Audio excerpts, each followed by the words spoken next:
In New York, the crack epidemic had gone from bad to worse. It wasn't over drugs? Huh? I don't know. It was like cowboys and Indians out there for a while. Do any drugs? No crack, no coke? Street violence had grown. Child abuse had grown hugely. Tell me the truth. Was on crack? Spousal abuse. I had a special crack violence file at that time that I kept to convince the geniuses in Washington who kept telling me it wasn't a problem. We had a crack violence file made up of just clips. It got that thick. I mean, horror stories that you couldn't believe. In June of 1986, Bob Stutman was finally able to convince DEA Chief Jack Lawn to come to New York to discuss the crisis. Bob called and said, "Boss, this is a real problem." And that's when we decided to go to New York to have Bob make this presentation.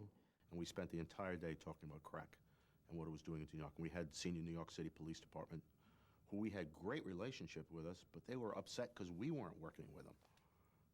And so we spent the day, and Jack Lawn walked away and said, "You're right." Coincidentally, it was the same day that Len Bias' overdose death occurred in Washington. As the meeting broke up, they heard the news.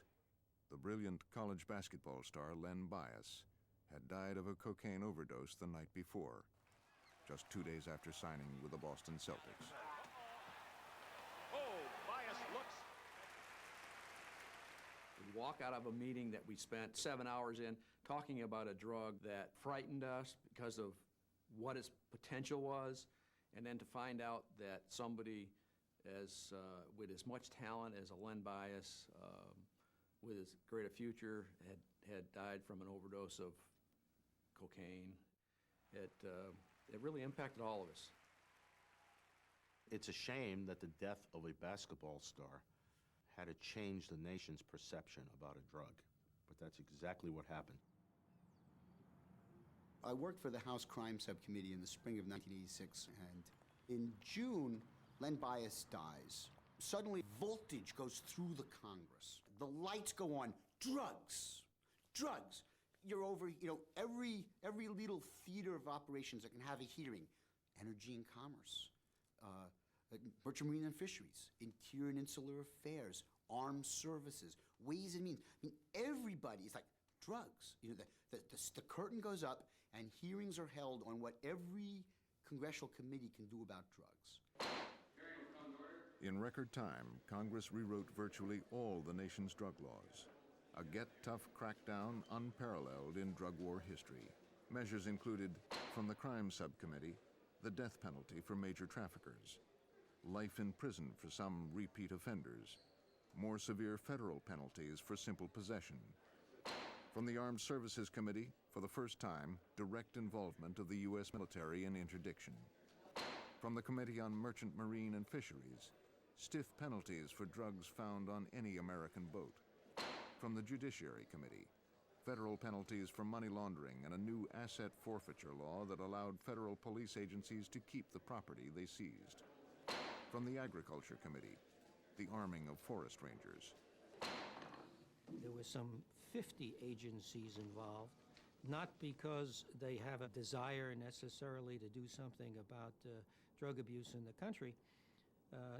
Their interest in the issue is fostered by budget. If there's money available, organizations that may not be able to get sufficient funding for their own operations will say, well, we're going to form a drug unit. For example, someone showed me this training tape. It was a terrific tape of people dressed in camouflage gear, heavily armed, camouflage paint, rappelling out of helicopters. And I said, that really isn't the image that we want. We don't want to get into a military mode. And they said, that has nothing to do with us. That's the Bureau of Land Management SWAT team. The drug war became a national obsession. There's an epidemic of the cocaine called crack. It is epidemic and it can kill. The crack problem has become a crack crisis and it's spreading nationwide. This is Clements Avenue in Charleston, South Carolina. Here in Bakersfield, city parks like this one have become favorite hangouts for drug dealers. Around Philadelphia's 8th and Butler harbor a flourishing drug trade. Manchester, New Hampshire. A huge increase in stories about drugs. And the drug warriors began to change people's attitudes. Being a narc in the 60s was very, very unpopular. Being a narc in the 80s was extremely popular. I would make presentations across the United States routinely, and it was in, I think, for the first time in 1986, people asked for my autograph. My nickname in DEA, as you probably know, was Video Bob. Okay in the rear end? Getting public support for what I looked upon as a very serious social change was important. Spending time in front of the cameras was an important part of my job. Probably the most famous picture that I was ever involved in was 27 brokers handcuffed together in a line being walked from Wall Street to the Southern District Courthouse. And then eventually CBS News did a national TV story on crack. 48 Hours on Crack Street was a long story, 2 hours, with Dan Rather, the national anchor. And it did two things. It awakened the rest of the United States as to the dangers of this drug, but more importantly, it awakened the politicians in Washington. With the midterm elections approaching and public opinion polls listing drugs as the #1 concern of voters, the politicians in Washington were working overtime. Every week, new pieces of anti-drug legislation were being reported out of one committee or another. Press conferences were being held, hearings were being held. Members of Congress were jockeying for position in front of the TV camera about what they were doing about the drug crisis. We're going to cut back any. I assume, if anything, there'll be more money next year. This bill is important, it's essential. We have broken new ground, and for the first time, we have a national strategy. For a person who sells drugs to children, there should be no mercy on him. I'm glad that the forest rangers will be armed, and that was important to me. Among the sweeping changes proposed was a new law mandating minimum sentences for federal drug convictions, eliminating a judge's discretion in pronouncing sentence. Members in our subcommittee, the crime subcommittee, said, look, we want mandatory minimums. We want higher level penalties. And at the end of really this 3 or 4 week little period, suddenly this was literally on the table without a hearing, without any really preparation.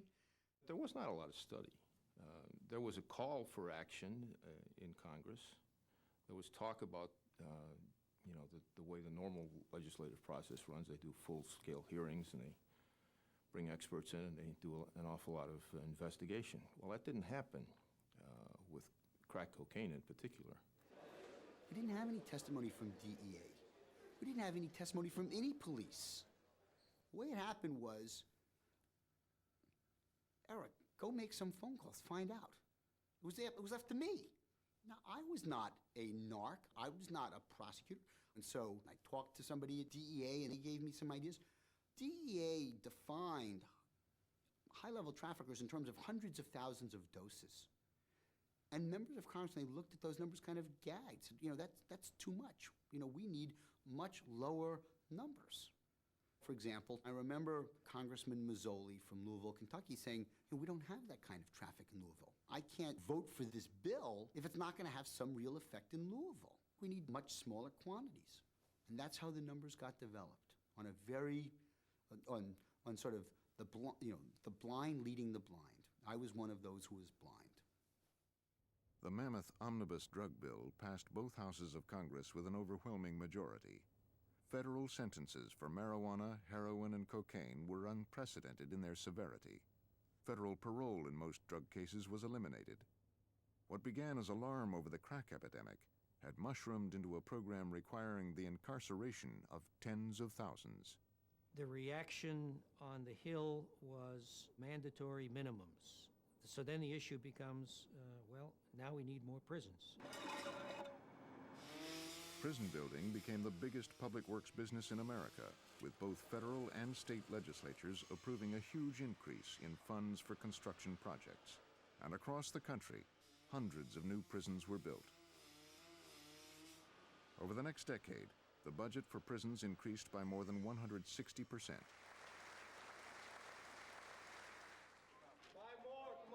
The prison population more than doubled from 540,000 to 1,200,000. The number of prison guards also doubled. But this was only the beginning of what became a bonanza for drug enforcement enterprises.